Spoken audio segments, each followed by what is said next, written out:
भगवान श्री राधा कृष्ण के चरणार बिंदुओं में शतकोटि नमन बंदन। मित्रों को, जिज्ञासुओं को, धर्म प्रेमियों को, ज्योतिष विज्ञान प्रेमियों को हर हर महादेव, बम बम भोले, नमः शिवाय।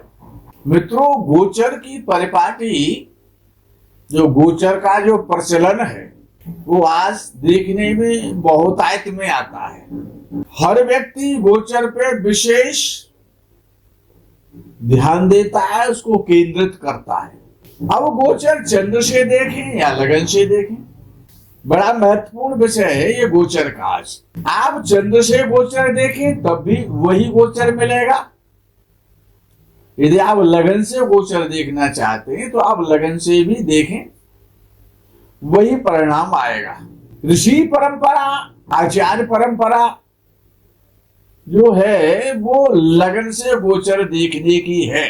वर्तमान विद्वान चंद्र से गोचर देखते हैं। भेद नहीं है दोनों में। जिस प्रकार से कि शिव और विष्णु में कोई भेद नहीं है। शिवस्य हृदयम विष्णु, विष्णु हृदयम शिव। इसी प्रकार से लगन का गोचर या चंद्र से गोचर में कोई अंतर नहीं है। लेकिन ये गोचर कैसे देखा जाए, मनमाने तरीके से गोचर नहीं देखना चाहिए। कि कोई ग्रह कुंभ राशि में शनि चल रहा है तो आकाश के आप तारे तोड़ लाएंगे, रोहिणी नक्षत्र का भेदन कर देंगे। मनमाने तरीके से नहीं। मंगल कन्या राशि में या सिंह राशि में वर्तमान में चल रहा है तो आप जो है बॉर्डर पर जाकर के चीन को परास्त कर देंगे, ऐसा नहीं है। अंडम मंडम तरीके से नहीं बोलना चाहिए। गोचर कैसे देखना चाहिए, इस पर विचार है। चाहे कोई ग्रह, कोई भी ग्रह हो, नैसर्गिक यानी प्राकृतिक रूप से अशुभ ही क्यों ना हो, चाहे वो मंगल हो, चाहे वो सूर्य हो, चाहे वो राहु हो, चाहे वो केतु हो, चाहे वो शनि हो, कोई भी ग्रह हो, पापी हो चाहे अशुभ हो, नैसर्गिक अशुभ कहा जा रहा है। प्राकृतिक रूप से जो अशुभ है, जो मैंने आपको बोल दिए। और गोचर में जब वो नैसर्गिक अशुभ ग्रह यानी पापी ग्रह या क्रूर ग्रह जब अपनी राशि में गोचर करता है, याद रखें, कोई भी नैसर्गिक अशुभ या पापी या क्रूर ग्रह जब अपनी राशि में गोचर करता है और वो राशि जिस भाव में भी होती है, चाहे वो त्रिक भाव में हो, चाहे वो त्रिषडा एकादश में हो, चाहे वो लगन या केंद्र में हो, या चाहे वो त्रिकोण में हो, कोई भी ग्रह, अशुभ ग्रह, पापी ग्रह नैसर्गिक रूप से, प्राकृतिक रूप से जो पापी बताए, सूर्य, मंगल, राहु, केतु, शनि, जिसमें कि मंगल, राहु, केतु, शनि को विशेष अशुभ माना जाता है, पापी माना जाता है। यदि इनमें से कोई भी ग्रह किसी भी भाव में अगर अपनी राशि में चल रहा है या गोचर कर रहा है, तो वो जिस भाव में भी वो राशि है वो गोचर कर रहा है, जिस भाव में भी, चाहे वो लगन से कर रहा है, चाहे वो चंद्र से कर रहा है, आपकी जन्म राशि से कर रहा है, तो जिस भाव में गोचर है उसका उसी भाव के अच्छे परिणामों को आपको प्राप्त कराएगा। आपको वो शुभ परिणाम देगा। शुभ परिणामों के उस भाव के कारकत्वों की वृद्धि हो जाएगी। यदि गोचर का ग्रह नीच अथवा शत्रु राशि में हो, नीच राशि में गोचर कर रहा है, चाहे वो शत्रु राशि में गोचर कर रहा है, नैसर्गिक अशुभ ग्रह, तो वो जिस भाव में भी नीच राशि का या शत्रु राशि का गोचर कर रहा है, उस भाव से संबंधित आपको कष्ट देगा, पीड़ा देगा, परेशानियां देगा। सीधा साधा सरल सिद्धांत है। अब दूसरा सिद्धांत आपको बताते हैं कि जन्म कुंडली में कोई शुभ ग्रह, अब तक हमने कहा अशुभ और पापी ग्रह, अब हम आपको दूसरा सूत्र दे रहे हैं शुभ ग्रह का। यदि आपकी जन्म कुंडली में कोई भी शुभ ग्रह 6, 8, 12 का स्वामी हो। दुष्ट स्थान त्रिक भाव, 6, 8, 12 त्रिक भाव है, दुष्ट स्थान कहा जाता है।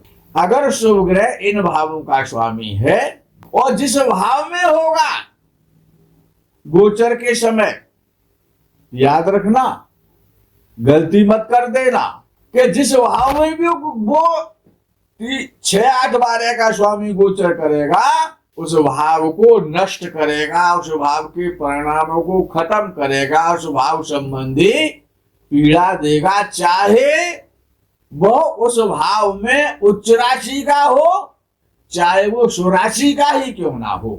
यदि वो ग्रह लगन से या चंद्र लगन से 6, 8, 12 का स्वामी है, शुभ ग्रह है, चाहे वो बुध है, चाहे वो शुक्र है, चाहे वो बृहस्पति है, चाहे वो शुक्र पक्ष का चंद्र ही क्यों ना हो, अगर 6, 8, 12 का स्वामी है, चाहे वो उच्च राशि का गोचर कर रहा है, चाहे वो स्वराशि का गोचर कर रहा है, कहीं पर भी किसी भाव में भी गोचर करेगा तो विपरीत परिणाम देगा, अर्थात अशुभ परिणाम देगा।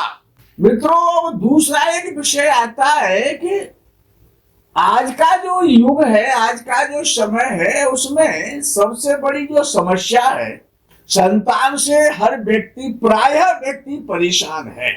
संतान, चाहे वो कन्या संतान है चाहे वो पुत्र संतान है, हर व्यक्ति अपनी संतान से चिंतित है, परेशान है, पीड़ित है। वो बड़े भाग्यशाली कहे जाएंगे जो कि परेशान नहीं है, वो लाखों में एक हो सकता है कोई। हर व्यक्ति संतान से चिंतित है, पीड़ित है, परेशान है। अब मैं आपको एक सरल और बड़ा श्रेष्ठ और उच्च कोटि का शास्त्रीय उपाय बता रहा हूं कि पितामह भीष्म ने धृतराष्ट्र से कहा था, जो उपाय मैं आपको बता रहा हूं कि धृतराष्ट्र की संतान कैसी थी। जो कौरव पक्ष था वो कैसा था, वो 100 के 100 जो भाई थे, और उसमें दुर्योधन सबसे ज्यादा दुष्ट प्रकृति का था। तो वहां पर पितामह भीष्म ने ये उपाय जो मैं आपको संतान के, पुत्र संतान के लिए दे रहा हूं, तो भीष्म पितामह ने धृतराष्ट्र से कहा था कि हे धृतराष्ट्र, तुम्हारा पुत्र दुर्योधन बहुत दुष्ट है, इसके लिए आप उपाय करें। उपाय क्या था? भीष्म पितामह ने कहा कि ये गायों का सम्मान करे, नंदियों का सम्मान करे, गोवंश का सम्मान करे, उनकी सेवा कराए, उनकी वंश वृद्धि कराए, तो ये चक्रवर्ती सम्राट हो सकता है। इसको सद्विवेक और सद्बुद्धि प्राप्त हो सकती है। लेकिन न तो धृतराष्ट्र ने उनकी बात को सुना,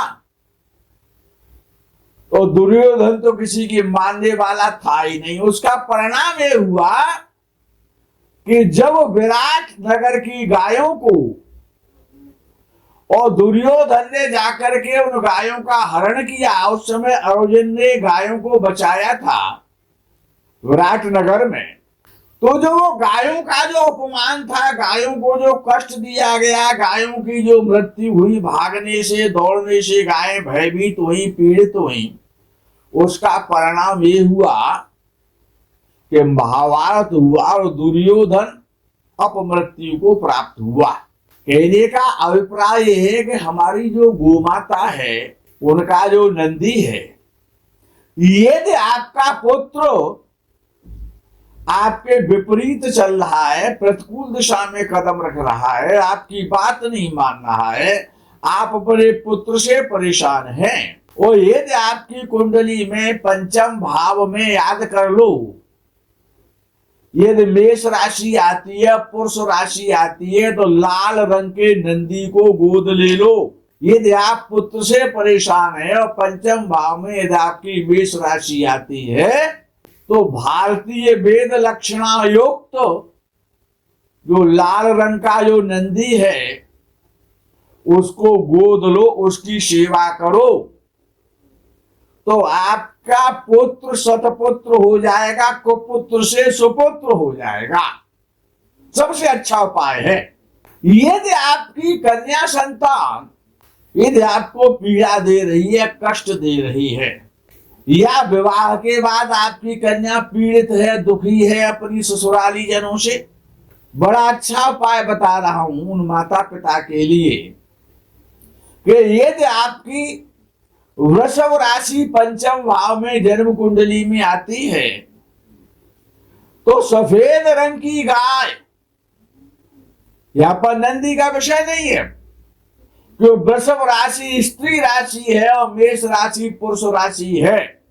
यदि मेष राशि पंचम भाव में है, या आपका पुत्र आपकी बात नहीं मानता है, आपका पुत्र कुमार्ग पर जा रहा है, व्यसनी हो रहा है, या पीड़ित है, रोगी है, शिक्षा में उसका मन नहीं लग रहा है,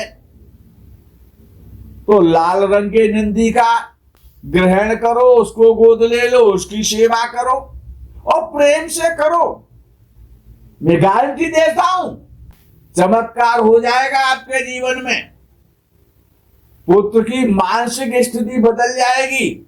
मूर्ख भी विद्वान हो जाया करते हैं, ऐसा पितामह का वचन था।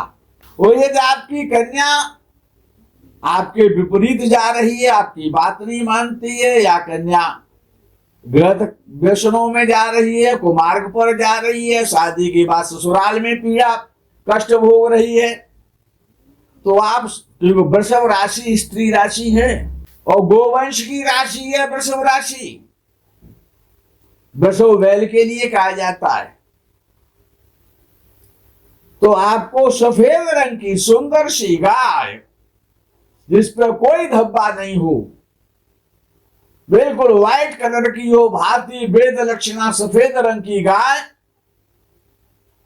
आप गोद ले लें। पालने की बात नहीं कर रहा हूं, गोद लेने की बात कर रहा हूं। और निस्वार्थ भाव से उसकी सेवा करें और कराएं, तो निश्चित रूप से आपकी कन्या का, और ससंकल्प करें कार्य को, आपकी कन्या के, चाहे वो विवाहित है चाहे वो अविवाहित है, उसके सारे कष्ट और दुख दर्द दूर हो जाएंगे। विषय गोचर का चल रहा था, तो नाड़ी सिद्धांत इस पर क्या कहता है कि जब शनि महाराज नाड़ी सिद्धांत में आता है, षष्ठेश हो, अष्टमेश हो या द्वादशेश हो, यानी 6, 8, 12 का स्वामी हो, शनि हो, जब शनि, याद कर लेंगे, षष्ठेश, अष्टमेश और द्वादशेश के ऊपर से गोचर करता है।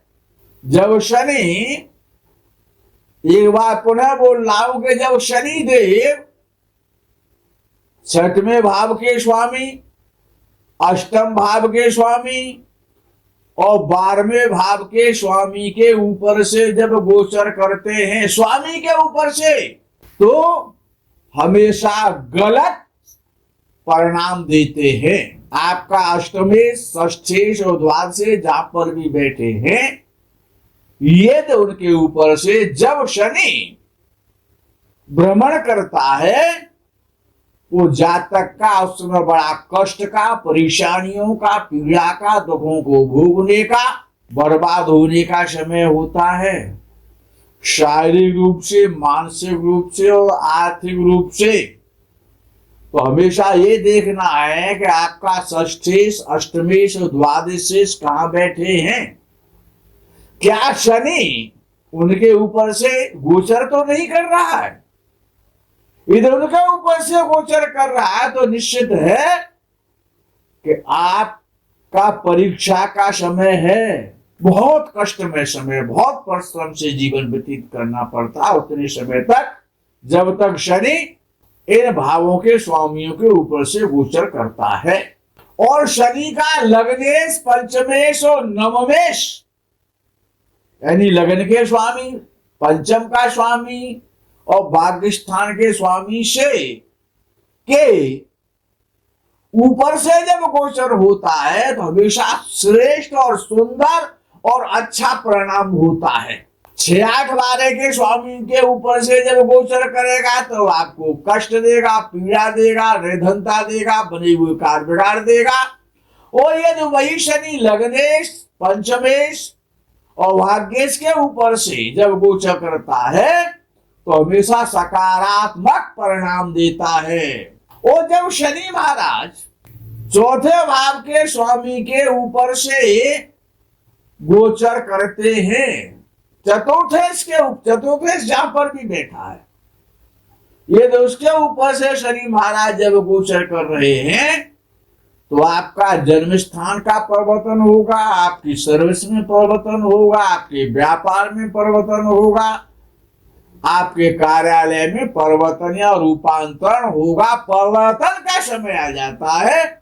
मित्रों, आज के प्रकरण में यही विराम करते हैं। आगे के प्रकरण का आप इंतजार करें। तब तक के लिए हर हर महादेव, बम बम भोले नमः शिवाय, जय गो माता की।